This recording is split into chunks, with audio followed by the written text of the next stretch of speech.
Last few months of media industries, we've learned that the media, most notably mass media and advertising, has been the primary driver of consumerism in North American and Western culture ever since the end of the First World War. Perhaps even before that, although not to as large a scale. Through the utilization of mass communication methods such as television, social media, uh, online advertising, and more, media has effectively driven humanity into the point that we are today. This includes creating issues such as wasteful cultural practices, such as single use fashion and a complete disregard for proper recycling processes, to the continued disruption of natural ecosystems through fracking and a consistent and rising demand for base materials to further fuel the flames of consumerism. Now, what I've taken away the most from the last few months in this program is not simply the scale of which media and the media industry has contributed to this issue, but the actual fact that instead of contributing, it's even caused by the media industry.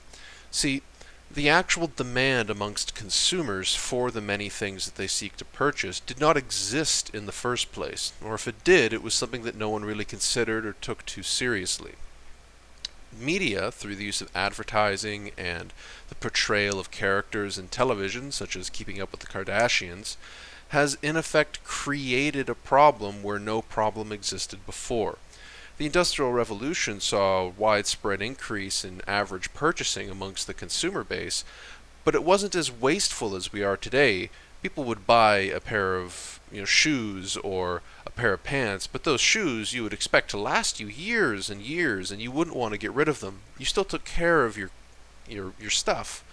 Whereas in the modern day, you buy a pair of shoes, if you even wear them, you'll wear them for like a year, they'll be ready to get thrown out, and you'll be being told by the media industry that it's time to upgrade, always have to have the new thing now.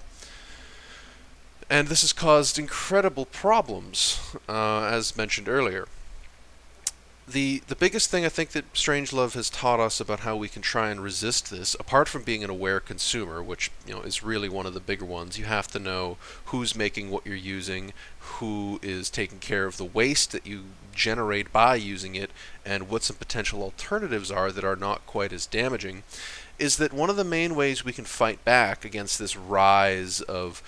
rampant consumerism is to embrace a more traditional do-it-yourself system. People should take up sewing again, making things at home, writing, being really connected to the products that you use and the products that you own. Because if you actually take the time yourself to put in the effort of creating something, you're far more likely to take better care of it and not just throw it out, put it in a landfill somewhere and forget about it.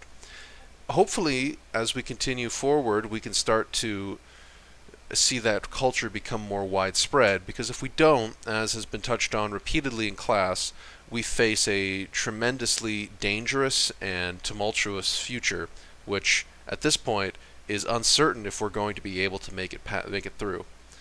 One can only hope that we can stop the influence that media has over our cultures and our societies, because if we don't, we're on the highway to the end, and that is something that I don't think anybody would be looking forward to.